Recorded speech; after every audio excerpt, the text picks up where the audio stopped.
Why are Negroes hated all around the world? Was it something we did?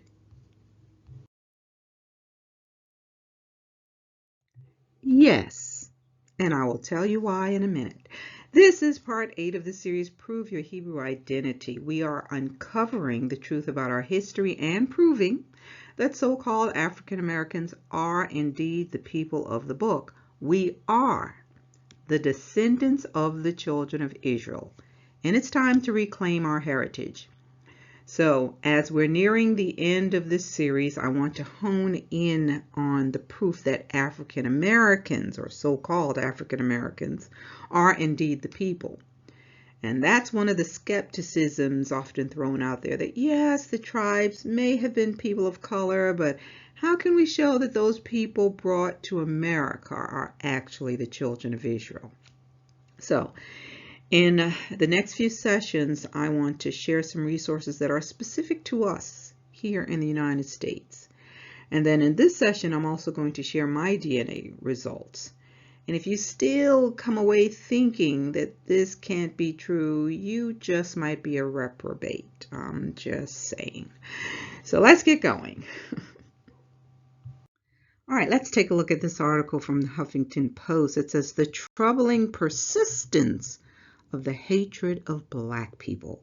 It says, "The sound and the fury about the presence and the persistence of racism have been loud and boisterous from much of the public, both here in this country and around the world. But the fact of the matter is that this world cannot get rid of its disease called white supremacy. It baffles those who believe in the notion of a good God. That God, they posit, is the creator of all people. And that means that God created Black people.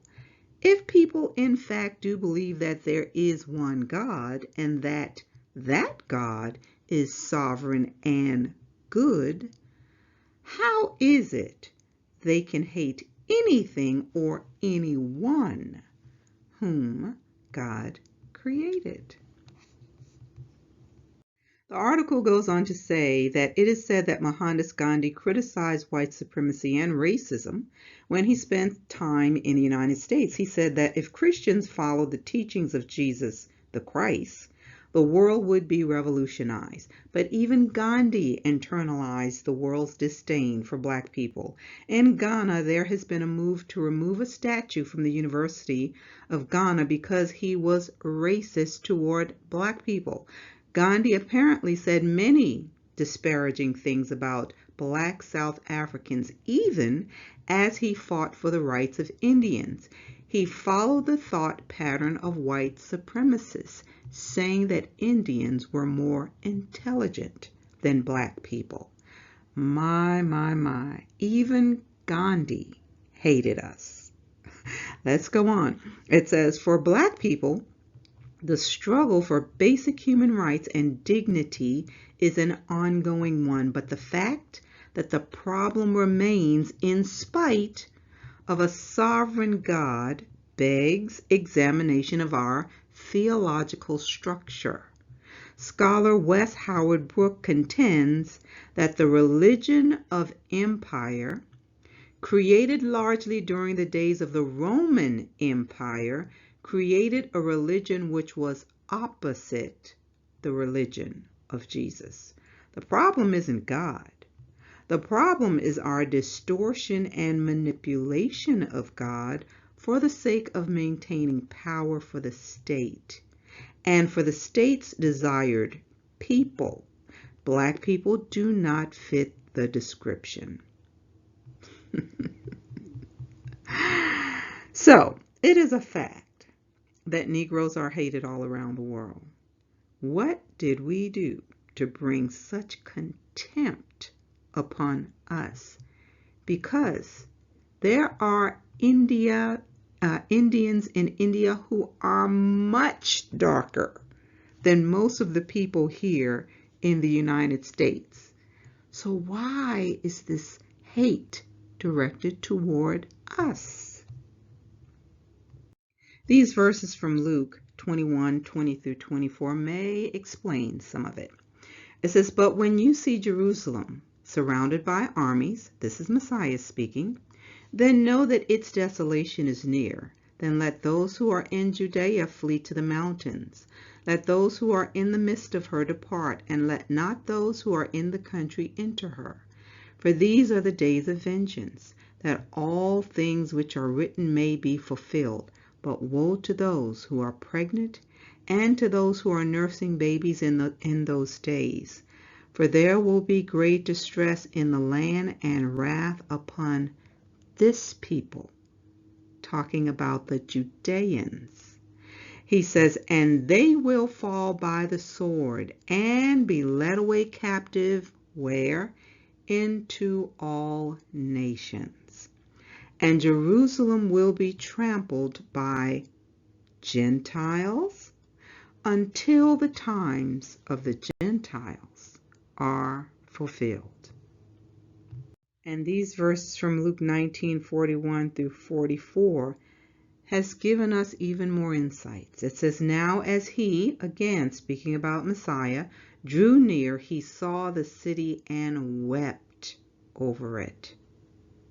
He saw what was going to happen to us, saying, "If you had known, even you, especially in this your day, the things that make for your peace, but now they are hidden from your eyes. For days will come upon you when your enemies will build an embankment around you, surround you, and close you in on every side." It's talking about the fall and the destruction of Jerusalem. He says, "And level you and your children within you to the ground, and they will not leave in you one stone upon another." So where did the Wailing Wall come from? All right, he says, "Because you did not know the time of your visitation." Yeah, he told us this would come. We denied our Messiah. We turned him over to the Romans, and we turned away from the ways of Yah. Let's keep going. So I'm going to share some information from sources you want to add to your arsenal. So be sure to take notes. We're going to be covering information from the book Hebrewisms of West Africa from Nile to Niger with the Jews.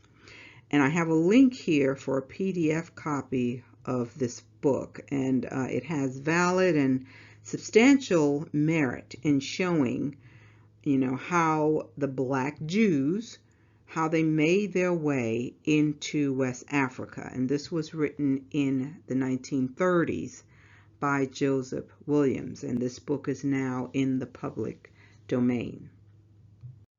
All right, the other thing I'll be doing is sharing portions of the book, The Hebrew Heritage of Our West African Ancestors. This book was written by Stephen Jacobs and Dr. Rudolph Windsor. Some of you may be familiar with the other book written by Dr. Windsor, From Babylon to Timbuktu.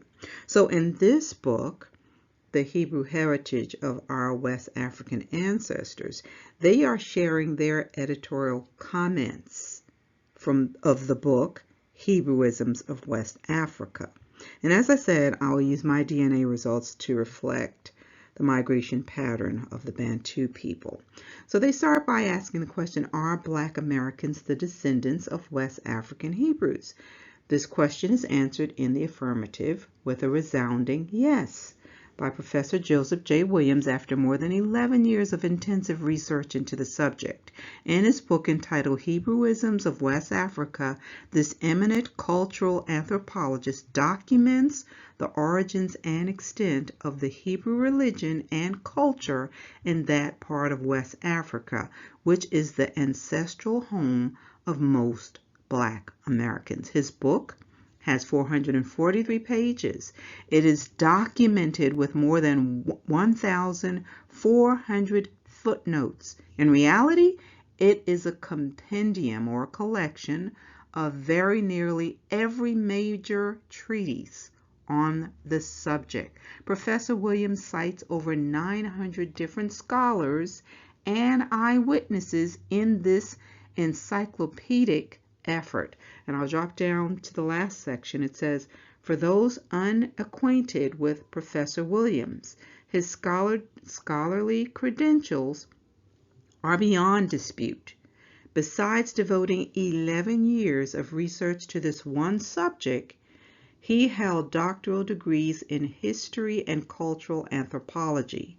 He was a fellow in the British Royal Geographical Society and the American Geographical Society. He was a member of the International Institute of African Languages and Culture.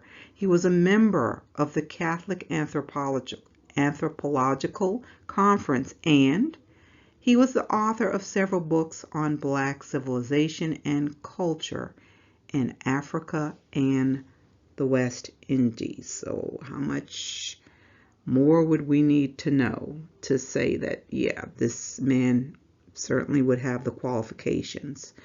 So let's dig into this. Okay, beginning at the second paragraph, they say, there is a famous old saying, a rose is a rose by any other name. This means that a rose still is a rose no matter what name it is given. We who live in America are accustomed to thinking in terms of the European cultural standards which prevail. Even the black man thinks of himself by his European names, Negro, which is Spanish, or colored, or black, which are English words. Rarely, if ever, does he think of himself as Fanti, or Ashanti, or Fulani, or Ghanaian. In this same sense, an Israelite is an Israelite by any other name, because most of us are accustomed to hearing the word Jew and associating this word with white faces. It is surprising to many that black people also claim a Hebrew heritage. This common misimpression, however, is largely due to the kind of cultural conditioning which our European-oriented society is imbued. It's a mouthful, and he's absolutely correct. Let's keep going. All right, so as I said, a lot of information to cover here, so hang in there with me. You definitely want this information. It says, contemporary recorded Israelite history is likewise almost exclusively of white Jewish and white Gentile origin. The result has been not so much errors of commission as errors of omission. In other words, the major shortcomings of European-oriented histories of Africa and the Middle East are largely what is omitted. All right, I'll drop down. It says, the bias in our knowledge of history is reflected by the fact that very few, if any, standard textbooks deal extensively with the relationships between early Christianity and the pagan Greco-Roman religions. For example, that's the linchpin right there. It says very few, if any, standard textbooks discuss the fact that most white Jews are descendants of Greeks, Romans, Armenians, and others who adopted Judaism as their religion during the period of its greatest expansion in the Mediterranean areas. Very few, if any, textbooks deal with the fact that black Dravidians inhabited the region contiguous with the Middle East until white Aryans pushed them into the southern half of the Indian Peninsula.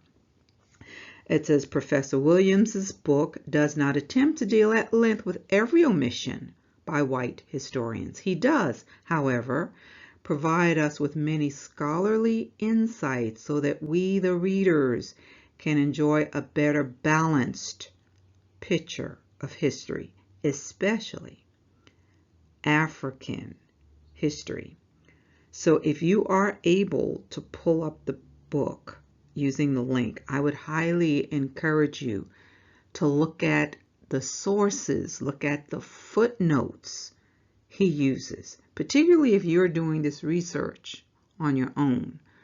There's great information, the sources that you can pull from later. All right, let's keep going.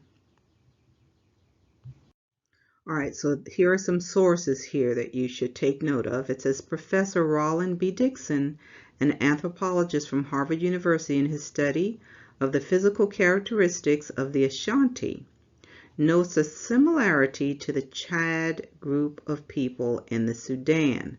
The Sudanese Republic is in the northeastern section of Africa near Egypt and Ethiopia.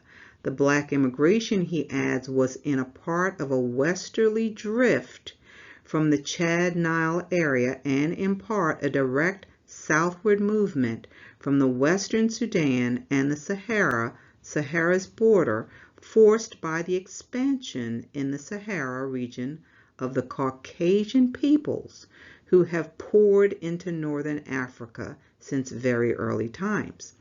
Also, Dr. Hermann Braumann of the State Museum of Anthropology in Berlin, West Germany, concludes that the Ashanti are to be classified with the strongly Sudanese Yoruba and I want to say Nupe. The historian Walter Claridge, in a book about the history of Ghana and the Ashanti, concludes that the Fantis, Ashantis, Wasawa, and in fact all the Twi-speaking or Akan peoples were originally one tribe. In summary, we find the following general observations made by Professor Williams and other leading scholars about the African origins of the Ashanti. The Ashanti are an ethnic mixture of the peoples of West Africa, the ancestral home of most Black Americans. And this is what I saw on my DNA results as well. It says the Ashanti are closely related to the Bantu, Yoruba, Fanti, Sudanese, and other people whose combined population stretches from the west to the east coast of Africa, mainly below the Sahara. All right, so we're focusing primarily on the Ashanti right now, but don't miss this because there is a connection to us here in the United States. It says, the Ashanti tribes appear to have migrated and later pushed westward and southward by alien invaders of European origin. All right, it says, the question still remains whether the earlier Ashanti are related peoples have any connection with the Hebrews of the Middle East. The answer which Professor Williams reaches is that the similarities, which are too great to ignore, can be accounted for only by the fact that somewhere in the remote past there was an infiltration of the ancient Hebrews in the parent stock from which the present Ashanti evolved. In fact, it was the continuous influx of Hebrew settlers trekking up the Nile, which he says eventually spread itself clear across Africa to the Niger River, and thence pretty much over the whole of West Africa. He goes on to say, there is no doubt in the mind of Professor Williams that the Ashanti are infused with the blood and culture of earlier Hebrews who migrated from the Middle East. If you remember, Abraham started in Arabia. All right, it says, nor is there any doubt that these same Ashantis are related today to virtually every tribal grouping in Black West Africa. The evidence, according to Professor Williams, is cumulative and revealed by the many striking parallels between the civilization of Black West Africa and the Hebrew Middle East, and it is reinforced, as we shall say, by similar resemblances throughout the rest of Black Africa as well. So I want you to take a look at this picture because this is the picture that will be referenced in the next part that I'm going to read. And the title is Ashanti Ambassadors Crossing the Pra. And this is from a drawing by Sir Henry Morton Stanley. So they're really talking about this man sitting right here. They're going to be focusing on this turban and what he's wearing right here across his chest. So let's get going with that. All right, so they are referring to him as the Ashanti representatives as I go through this. So the illustration worn by the Ashanti representative, at first glance, says Professor Williams, this would appear to be unquestionably a vestige of the high priest of the Hebrews, but it is well to remember that Professor Clay observes that the breastplate was not peculiar to the Hebrews.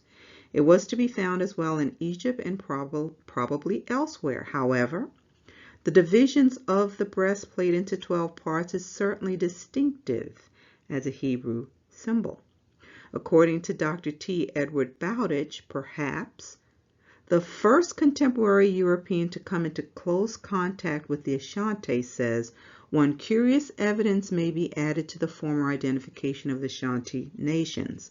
It is the tradition that the whole of these people were originally comprehended into 12 tribes or families in which they classify themselves still.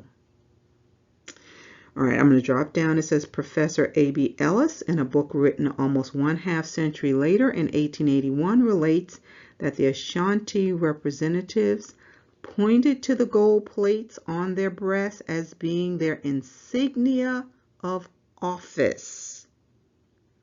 When asked by the British official of the Gold Coast for evidence of their authority, don't miss that.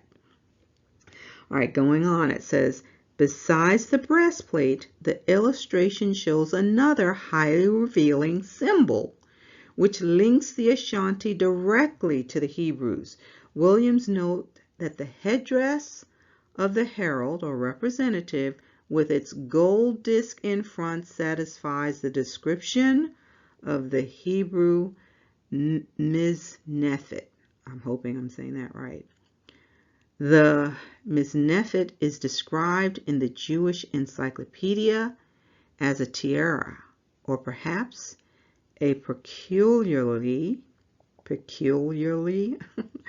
wound turban with a peak, the front of which bore a gold plate with the inscription, Holy unto Yahweh. Now, isn't that proof enough? But let's keep going.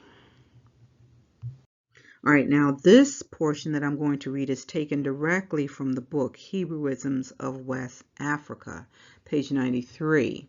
It says, all ethnologists agree that the Negro tribes are essentially a conglomeration of stocks, good, bad, and indifferent. E.D. Morel illustrates this well when he speaks of that portion of Western Central Africa now known as Northern Nigeria as follows.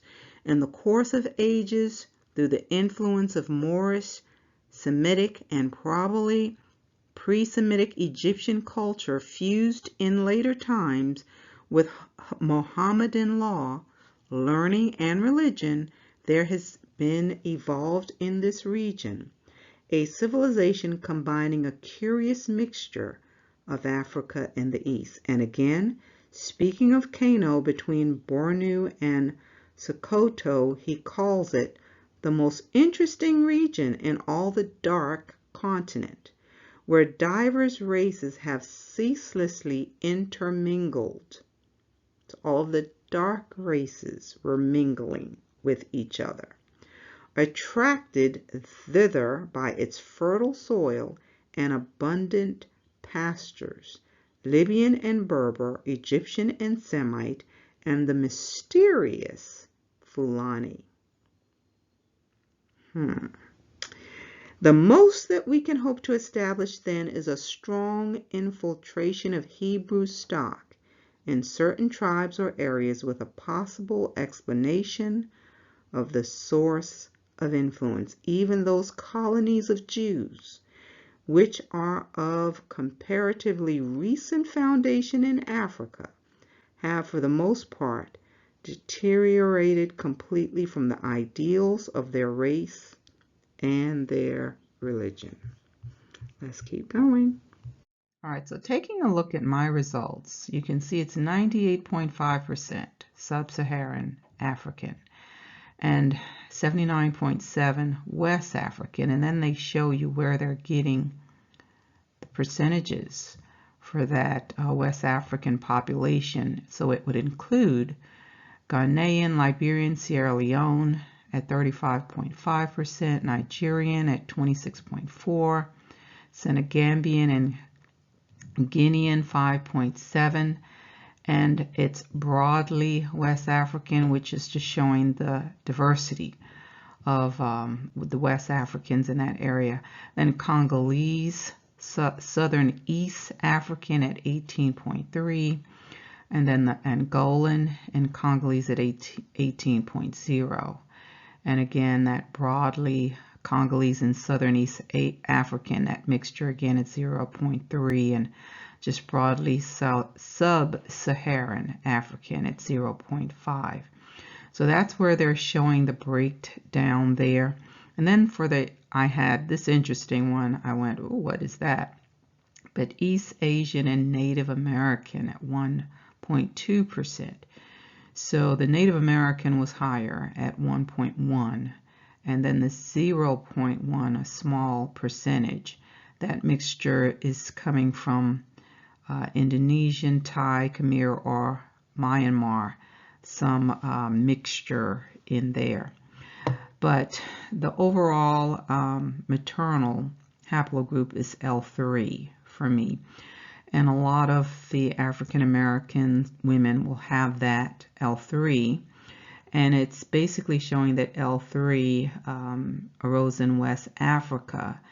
And it says, like many haplogroups found in that part of Africa, it spread widely with the migrations of the Bantu-speaking people that began 4,000 years ago. So LD3, which is now found at high levels among the Bantu-speaking Sakuma of Tanzania, and is quite common in Mozambique. So it says, due to the importance of Western Africa in the Atlantic slave trade, it also is found among African Americans. So if you've had your tests done, you may see that L3 as well. But it's not just that. I have a really good friend. She did hers, her and her sisters, and their maternal line is showing a strong showing for Egypt. And at first you want to go, wait, what is this? Until you remember that two of the tribes, Ephraim and Manasseh, their mother was Egyptian. So that would make sense. So there are different, results for others, not just L3, but the L2. So if you've done it, let me know if you came up with L3 as well. But I just wanted to show this, not to say this is, what it should be, but it kind of coincides with that migration pattern that we're talking about from this book. All right, let's keep going. So I'm going to share this article from the Jewish Virtual Library, and you will hear some of the places I just named in my results listed here. The title is Zimbabwe's Black Jews, the Limba people. Rusape is located in the northeast Zimbabwe, about 120 miles from Harare. The community claims both an ancient and modern Jewish heritage. The Jews of Rusape, believed to be the descendants of one of the lost tribes of Jacob. These people are believed to be offspring from the Bantu people who came from northern Africa. almost 2,500 years ago, after the destruction of the temple, talking about the destruction at Jerusalem, a group of Jews left Judea and settled in Yemen. When the economic situation in Yemen began to fail, the Jews left and moved to Africa, with one group settling in Ethiopia and the other in Tanzania. After several years, many Jews left Ethiopia and moved further south into what is today Zimbabwe.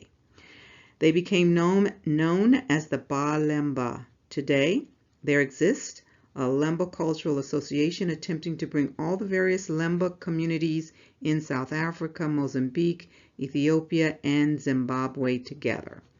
Within the past few years, extensive research has been done on the Lemba communities. These tests verify that many male black Jews have the same genetic structure as the Cohen priests, providing evidence of the relation to Jews of this ancient heritage story. Let's keep going. All right, so based on the writings of Idrisi, he was an Arab explorer of the 11th century. He adds, one finds among the black many Jewish customs. So in reference to Ghana, we are told by Reverend Christian Reindorf, a black pastor of the Basil Mission on the Gold Coast, about the high priest of the Accra people. He asserts a close inspection of the priest in his officiating garb leads to the conviction that his worship must be of foreign origin. One is inclined to suppose that the Jewish system of worship in the Old Testament style has been either introduced by or imitated from the people who came out first to the Gold Coast. In regards to Nigeria, G.T. Basden was for many years a missionary among the Igbo. These people live mainly in the southeastern region of modern Nigeria, though they can be found scattered throughout the entire country. Because these people are largely non-Muslim, it is likely that their ancestors were among the slaves transported to America and the West Indies. According to Basden in his book Among the Igbo of Nigeria, there are certain customs which point to Levitic influence at a more or less remote time. This is suggested in the underlying ideas concerning sacrifice and in the practice of circumcision. The language also bears several interesting parallels with Hebrew idiom. He later notes that among the Igbo people there is a distinct recognition of a supreme being, beneficent in character, who is above every other spirit, good or evil. He is believed to control all things in heaven and earth and dispenses rewards and punishments according to merit. So, looking at the picture on the right, why do we have this landmark in the United States? This is Dunbar Creek, actually. It's in St. Simon's Island, but it's the location of the mass suicide of Igbo slaves brought to the area. Is that a coincidence? Absolutely not. Why would they be using that word Igbo? Okay, so I did a video on this in 2019 sharing the oral story of the descendants from the ship the Wanderer. Be sure to check that one out. A link is in the top right. Let's keep going. So now we have to ask the question, did the United States know that they were enslaving Israelites? I have here what's called the Nixon Memo. It's in the archive for the U.S. Department of State, and you can see the link where you can go and pull this up. This is a memo from Henry Kissinger to Nixon in 1969, January 28, 1969. Nixon was asking Kissinger for a report about the relief problem in Biafra, and this is what Kissinger sends to Nixon. It says, Memorandum from Henry A. Kissinger, subject U.S. options in the Biafra relief. It says, you asked, this is Kissinger talking to Nixon, you asked for a study for the Biafra relief problem by of underlining the most significant parts. And it says, checked by Nixon. I'll drop down to the highlighted part where Kissinger's report to Nixon says that the Igbos are the wandering Jews of West Africa. So this report came from a colonel. He was a British trained officer, and he presided over the popular support and military morale of a people convinced that defeat means extinction.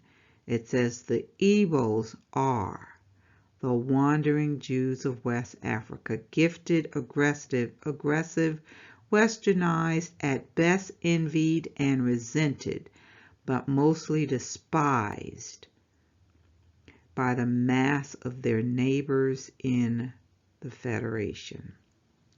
So yes, they knew, and they have known. Let's keep going. All right, it says, scholars believe there is a common origin for the Ashanti and Bantu peoples. They both came, it is thought, from the northeastern part of the continent. The Ashanti eventually migrated westward below and roughly parallel to the Sahara Desert.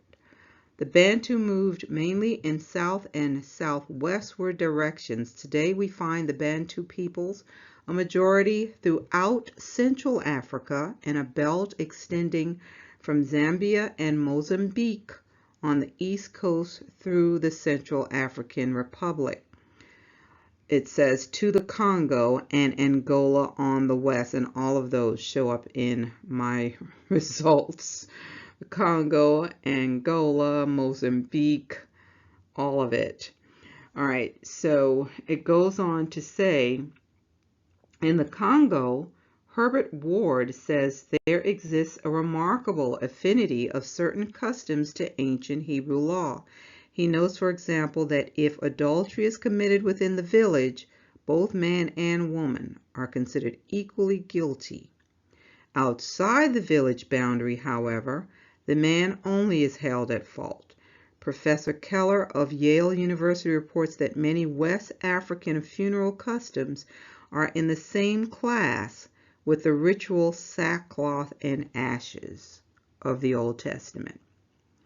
Farther south in Angola, we learn from W. Merlin Ennis that there are many indications that there was at least a common source from which arose the Hebrew culture, and that this Angolan culture arose from that. There are many place names in Palestine, and more especially in the eastern end of the Arabian Peninsula, which also was inhabited by Jews in pre-Islamic times, that resemble Bantu names.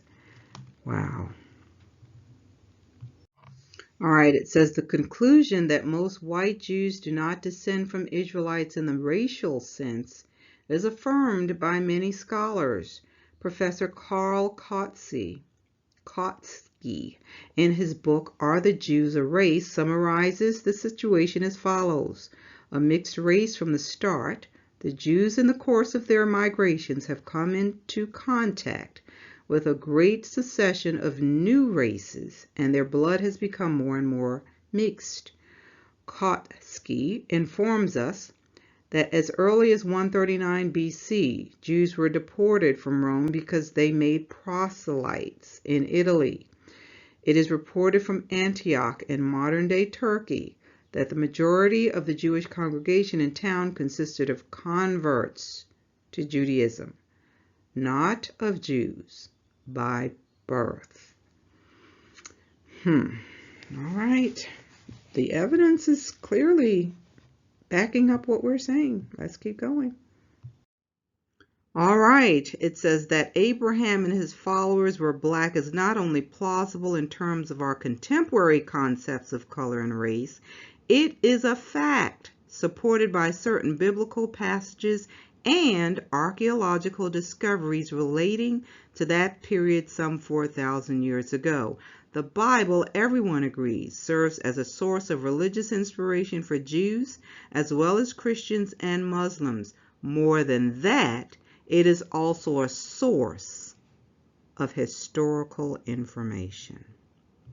So what is the final conclusion? They said, wherefore, we conclude that the supreme being not only of the Ashanti and allied tribes, but most probably of the whole of Negro land as well, is not the God of the Christians, which at a comparatively recent date was superimposed on the various tribal beliefs by ministers of the gospel. Sorry, folks, but it's not the man you see on the right. And don't tell me color doesn't matter. If it didn't matter, they would not have changed him. So if you're a Christian or some other religion and you're following all of this and you're asking, why is this even important? Okay, if you all are the people, everybody, for those who are saved, what difference does it make? And oftentimes that's an irritating point, particularly with Europeans, because some tend to be very dismissive of anything that pertains to our people. But why should this matter? Really, it's a valid question. Well, because this verse from 2 Chronicles 7:14 is talking to a specific people, those who are called by my name. It's not talking about every Christian. It's talking about those people. It's talking about the children of Israel. If my people who are called by my name will humble themselves and pray and seek my face and turn from their wicked ways, then I will hear from heaven and will forgive their sin and heal their land. And then what's even more important, particularly for Christians who are just praying, hoping and praying that Messiah will hurry up and return, he told you something had to happen before he would return. And I hear many preachers say, oh, nothing else has to happen. We're in the last days. Christ can come at any time. Well, let's examine this next verse. Now take a look at this verse from Zechariah 10:9. It says, I will sow them among the peoples, and they shall remember me where? In far countries. They shall live together with their children, and they shall return. So the key is the people don't know who they are. The children of Israel have had their heritage stolen from them. Now, if you were Satan, just think about how clever that would be. It's not in Satan's best interest for the people to ever wake up to who they are and acknowledge they're wrong. So if you are a believer, if you're a Gentile, isn't it in your best interest to help the people wake up? Instead of trying to fight and disprove the evidence that is clearly there. If you really have a relationship with the Most High, and there are a lot of Gentiles who are receiving this revelation and they are saying it. They're telling their people, yeah, those people, they are the people of the book. It's in your best interest for us to wake up as a people. Luke 13:34-35. O Jerusalem, Jerusalem, the one who kills the prophets and stones those who are sent to her. How often I wanted to gather your children together as a hen gathers her brood under her wings, but you were not willing. See, your house is left to you desolate. and assuredly I say to you, you shall not see me until. Stop right there. He's saying something has to happen before you will see me again. You will not see me again until the time comes when you say, blessed is he who comes in the name of the Lord. He's not talking to Christians. He's talking to his people, a specific group of people.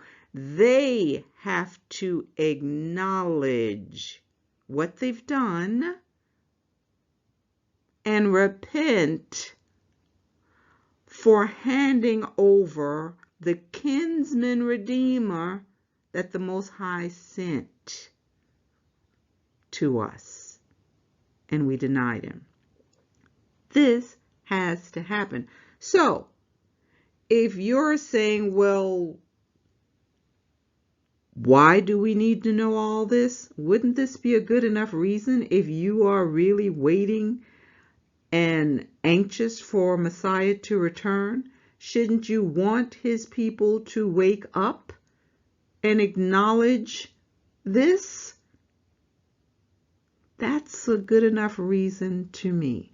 And again, for those who are descendants of the children of Israel, most of this information is the history that was stolen from you. The history should now connect for you so that you can see we are those people. And there is something we must do as a people. We have to repent. We have to repent. We have to acknowledge the sins. The people called by his name. We have to humble ourselves and pray and turn from our wicked ways.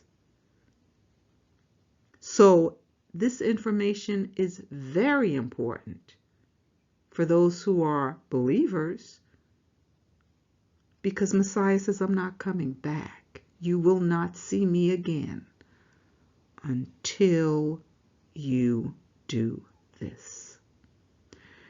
So there's a little bit more that I want to share with you in the next session as we wrap up this series. Again, I pray that this has been a blessing to you. Hopefully you see now how important it is for us to wake up and repent. Shalom, everyone.